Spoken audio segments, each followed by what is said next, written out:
कल्याण railway station परिसरात अनेक महिन्यांपासून सुरू असलेल्या संघटित वेश्या व्यवसायाच्या रॅकेटचा अखेर कल्याण पोलिसांनी पर्दाफाश केलाय। महात्मा फुले पोलीस ठाण्यात फेब्रुवारी 2024 मध्ये दाखल झालेल्या गुन्ह्याच्या तपासादरम्यान ही कारवाई करण्यात आली।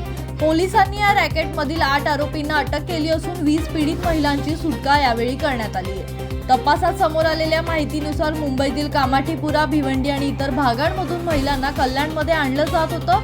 त्यांच्याकडून रेल्वे स्टेशन परिसरात देह व्यापारी करून घेतली जात होती। महिलांकडून दररोज 500 रुपयांची दलाली घेतली जात होती। व्यवसाय करण्यास नकार देणाऱ्या महिलांना मारहाण आणि धमक्या दिल्या जात असल्याची माहिती देखील तपासात उघड झाली आहे। या रॅकेटचा मुख्य सूत्रधार तौफिक उर्फ टोप्या सय्यद आणि महिला आरोपी मीता नारायण बारिक हे पश्चिम बंगालमध्ये लपल्याची माहिती पोलिसांना मिळाली। त्यानंतर कल्याण पोलिसांचे विशेष पथक विमानाने पश्चिम बंगालला गेले। स्थानिक पोलिसांच्या मदतीने 5 दिवस शोध मोहीम राबवून दोन्ही आरोपींना डायमंड हार्बर परिसरातून अटक करण्यात आली। आरोपींना कल्याणमध्ये आणून मोक्का न्यायालयात हजर करण्यात आले। न्यायालयाने त्यांना पोलीस कोठडी सुनावली आहे। पीडित महिलांच्या तक्रारींच्या आधारे या प्रकरणात मोक्का कायदा लागू करण्यात आला असून पुढील तपास कल्याण पोलीस करत आहेत।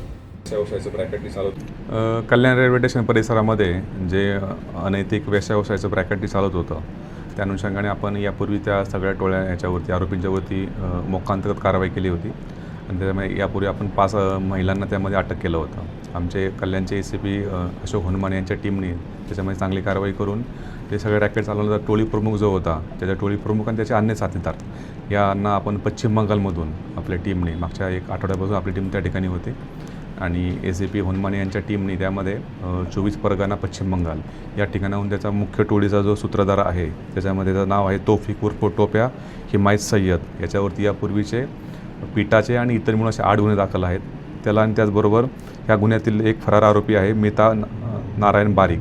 या दोघांना पण आपण पश्चिम बंगालमधून अटक केलेलं आहे। यापूर्वी आपण 5 महिलांना अटक केलं होतं, त्यांनासुद्धा आता सध्या न्यायालयीन कोठडीमध्ये आहेत। सध्या दोन्ही आरोपींना आपण अटक केलेलं आहे आणि त्या दोन्ही आरोपींना दिनांक 18 पर्यंत आपल्या न्यायालयाने त्यामध्ये रिमांड दिलेली आहे। त्याचप्रमाणे यातील अजून एक आरोपी जो फरार होता प्रशांत उर्फ कौवा वीरकुमार गायकवाड, हा सुद्धा टोळीचा सक्रिय सदस्य होता आणि ह्यालासुद्धा आपण अटक केलेली आहे। सध्या तो आपल्या पोलीस रिमांडमध्ये संपून तो आता न्यायालयीन कोठडीमध्ये आहे। अशा प्रकारे आपल्या टीमने मागच्या 1 आठवड्याभरापासून ACP हनुमाने यांच्या मार्गदर्शनाखाली त्यांनी त्या ठिकाणी पश्चिम बंगालमध्ये गेले आणि पश्चिम बंगालमधूनच आपण ह्या दोन्ही आरोपींना त्यामध्ये अटक केलेली आहे। आणि असं हे पूर्ण रॅकेट जे आहे ते पूर्ण रॅकेट हे कल्याण स्टेशन परिसरामध्ये अवैध व्यवसाय चालत होता।